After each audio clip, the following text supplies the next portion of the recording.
Hello and welcome to another Facebook Live session. Today we have with us Dr. Duran, medical oncologist. He's working as a senior consultant at American Oncology Institute, Jalandhar. Welcome, sir. Thank you. Before starting this live Facebook session, I would like to brief about Dr. Duran's professional experience. Sir has a wide experience of 8 years as a medical oncologist and more than 35 publications in national and international journals. So welcome once again, sir. So today our topic based on a liver cancer. So I'll start with my first question. What is a liver and what does liver do? How does liver cancer happen? Thank you, Rohit, for having me today. Liver is a very important organ for the normal functioning of the body. So what happens that the liver is, this organ is present in the upper abdomen, on the right side of upper abdomen, and it is divided into two parts. One is the right side, which is called the right lobe, and the other is the left lobe. So these two parts together, they form the liver. Now, liver is very important, as I mentioned, for the normal body function. So it has a lot many functions. It has functions as far as what you call as the synthetic functions. It helps in the synthesis of various important proteins which are vital for our body. Then it also has some excretory functions. It helps in the removal of various products which can be problematic for the normal functioning of the body. So it has wide variety of functions. So this is as far as the function of the liver is concerned. Now, if we see any of one's liver is liver cancer, any liver problem happens, so these functions are being disturbed. So because of those disturbance in the functions, the patients can present with various symptoms. Now, coming to the very specifically, as you asked about, sir, what we can say that what is a liver cancer? So what actually the liver cancer is and what are the various causes of the liver cancer? So liver cancer, these are those malignant tumors that have their origin primarily in the liver. So these are called as the primary cancers of the liver. Now there are other cancers also where the cancer has not started per se in the liver, but they have spread to the liver.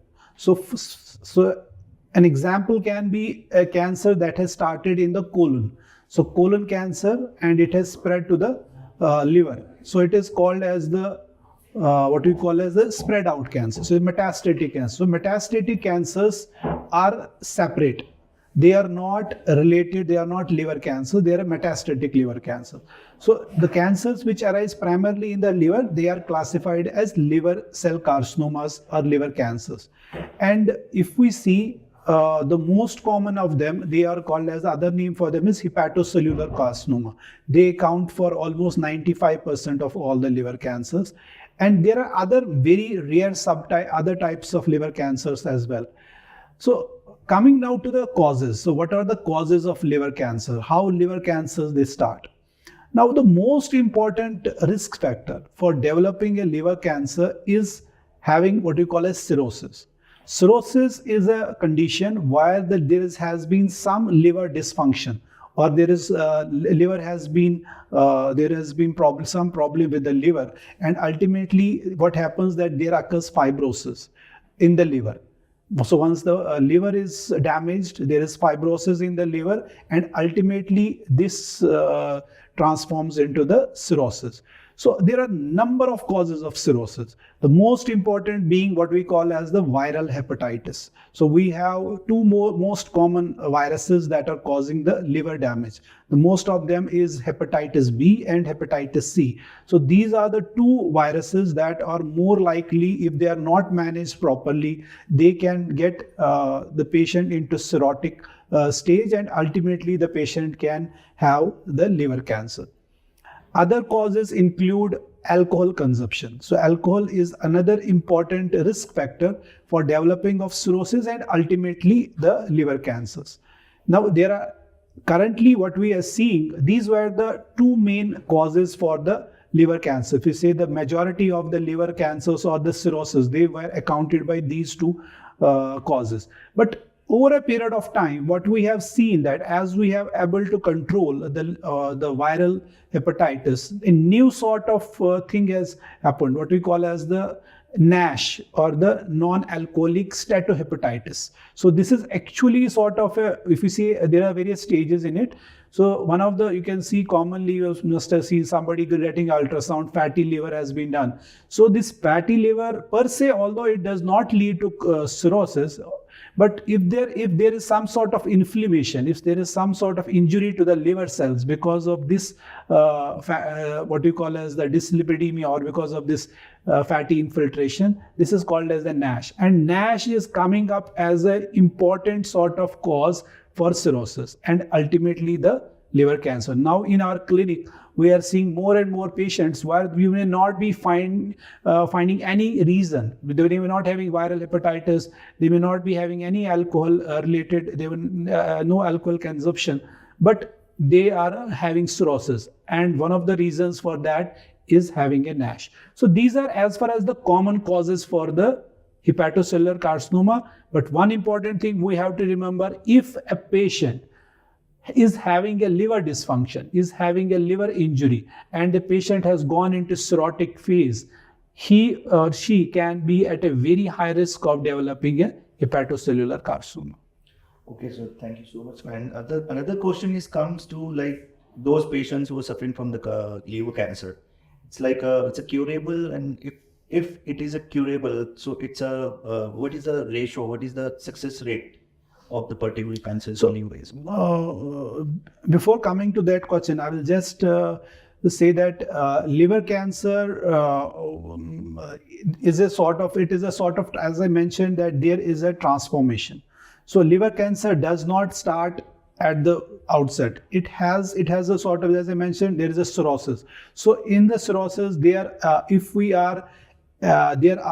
screening guidelines. So we screen these patients. If a patient is suffering from liver damage and ultimately developing into cirrhosis, so these patients can develop the liver cancer. So if we are able to screen those patients, we can pick up that at a very early stage. And if we are picking them at early stage, so then the treatment modality and the outcome, it becomes quite different. Now coming to your very specific question, so what are the survival rates? As I mentioned, survival is mainly depends upon the two important aspects. One aspect is that what is the stage of disease? By stage, we mean how much is the spread? How much is the spread of the disease within the liver and outside the liver? So if it is limited to and within the liver, if it is involving how many lobes? Is it involving both the lobes? And within a single lobe, how many quadrants it is involving? Now, another important, this is about as far as the stage. So two important factors. One is the stage. Second is what is the liver function that is preserved. So if the liver function, how much, what do you call as we are using a scoring system for the liver function, is called as the Child-Pugh score. So based on that, we classify the patients of cirrhosis as child class A, B, and C. So if there's a child class A, that means they are at an early stage of cirrhosis. If there's child class C, that means they are advanced stage of the cirrhosis. And together, once we are incorporating the stage means the spread of the disease, then we can be in a better way to say the survival. So as far as the survival is concerned, yes, liver patients, if we are picking them at an early stage, and we are picking them at a very early stage of the phase of the cirrhosis, then it can be curable. Then they are curable as well. And the cure rates are to the tune of 70 to 80%, even higher if we are finding them by screening means. Now coming to the patients where it has spread beyond the confines of liver. It has gone outside the liver to other organs. It has gone to, for example, nodes. It has gone to the lung, or it has gone to bones. Then it is not it cannot be cured, but can still be treated. And patients, if we see the survival of these patients, with the newer modalities of treatment, the advanced liver cancers, they can have a survival somewhere around 5 years survival of what we have achieved now is 20%. So this was previously unheard of. Very few patients would have survived this long. So this is because of the better understanding about the biology of the liver cancer and the newer treatment modalities that has come up, as we will be discussing. Okay, sir. So my next question is, sir, what is the various treatment option available for such patients, those who are suffering from the liver cancer? Yes. So as I mentioned about that liver cancer, what we have to do, the two important things, once a patient of liver cancer is being diagnosed, two important things are to be seen. One is the stage of disease, and second, we have to see what we call as the functioning status of the liver. So these two will in turn determine what will be the option that will be selected. Broadly, we have what we call as three basic modalities of treatment. One modality is the surgical modality. By surgical modality, we mean either we remove a part of the liver or a particular area where the cancer has started, or another modality of the surgical modality is what we call as liver transplant, where we do a change, we do altogether what we call orthotopic liver transplant. We remove the sort of liver and put in the donor part. Then another sort of this what we call as the modality of treatment, if the patient has gone more than, or if a patient is not a candidate for the surgery, what we call local ablative therapies, where we ablate the area where it has involved. So we have options of using like what we call as heat therapy. So we are using microwave ablation. So by microwave, apply through particular probes to a particular area in the liver where there's based on their size and based on their location, we are applying a heat therapy, what we call a microwaves through particular probes. So that's called microwave ablation. Then another form of ablative therapy is the radio frequency. So using radio frequency, again, they lead to the damage of those cells and in turn destroys the cancer. So these are as far as the local treatment options are concerned. Then if a cancer is beyond the confines of surgery or ablative therapies, then the other option is what we call as the we block the vasculature of the tumor. The uniqueness about the liver is that I can tell you that liver has dual supply. It has a dual blood supply. Very few organs in our body have dual. Liver is very unique in our body, that is a dual blood supply. By dual blood supply, we mean that liver receives blood from two different factors. So through the two different means. One is through the arterial supply from the arteries which we get, and another is the portal vein. So portal vein is a supply which supplies the blood from the intestines to the liver. So both the means liver is being fed. Uniqueness about the liver cancers is that they derive primarily their blood from the arterial supply. So there are as of now means where we can actually coagulate or block the arterial supply of a particular part of liver, which is called as TACE. So we do trans-arterial chemoembolization, or where we use a sort of particular, we use there are a lot of modalities how to do it, but the main aim is to cause blockage of the vasculature of the tumor, and this in turn leads to necrosis of that part. That is that part gets necrosed. So this is as far as the where it has gone beyond the confines of surgery or the ablative therapies. Then we are using the TACE.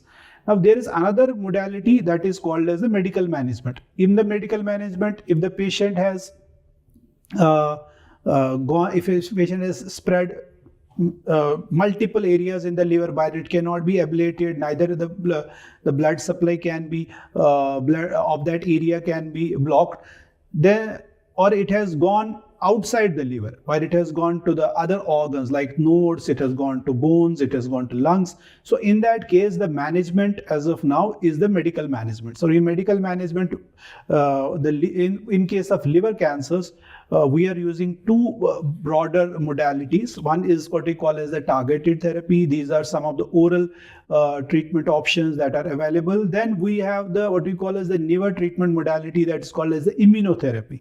So these are the modalities as far as the management of liver cancer is concerned. Okay, sir. So in today's era, like, what are the latest advantage in the management of the liver cancer? So as I mentioned that there have been advances across the stages of the disease. So in the early stages also, there are many advances that has gone up, and in the advanced stages. So if we say, because the problem with liver cancer, I will tell you, is that a majority of the liver cancers are being diagnosed in advanced stages, and especially country like ours, where the resources are limited, people are not very much screened for the cirrhosis, cirrhotic patients are not screened. We tend to get patients in the advanced stages. So if I focus particularly on the advanced stages liver cancers is concerned, the modalities, as I mentioned, is about the targeted therapy and the immunotherapy. And these have really transformed the survival of these patients. I remember a decade back, once a patient of liver cancer used to walk to my clinic with stage 4 disease, advanced disease. I can hardly help that patient. I knew that there were very few treatment options that point of time. And majority of these patients would have a survival of less than a year. So within 1 year, majority, I would hardly see these patients live going beyond that time. But with the modalities like immunotherapy and targeted therapy, we are now, especially with the immunotherapy, along with the combination of the targeted therapy, what we are seeing now is that survival has gone significantly high. And now we are seeing a subset of patients, somewhere around 20 to 30%, that are living beyond 5 years. So this was previously unheard of. So there has been a lot of changes as far as the management, and I am very hopeful that over a period of time, we will be seeing even better refinement of the management as the biology of the tumor is liver cancers is being identified. So I asked lots of a question about the liver cancer. So I would like to request you just give a final message or any kind of Thank you, Rohit. Actually, as I mentioned, that my final sort of message to the public will be that liver cancer is a sort of a disease which occurs in a setting of a cirrhosis. So if first we have to identify we have to try to prevent the cirrhosis. We have to try to prevent the liver damage, and it is very easy if we avoid various risk factors, as I mentioned about the alcohol consumption, maintaining a good diet, having a good physical activity, avoiding getting obese. We should try to avoid the obesity, especially by having as I mentioned, trying to avoid as much of the junk food, and that will actually help in a longer way. And especially once a patient has cirrhosis, the patient should be screened regularly for any occurrence or development of the liver cancer. And unfortunately, if a liver cancer do develop, there are modalities of treatment that should be taken, that a patient should concern an oncologist, and he will help him in better treatment delivery and optimal management as per the stage and as per his liver function status. So I thank you all for the today's discussion. Thank you. I hope that whatever the information Dr. Vani shared with us today, it will be really very informative for us and for my viewers also. And I pray for everyone, stay healthy, stay strong. Thank you.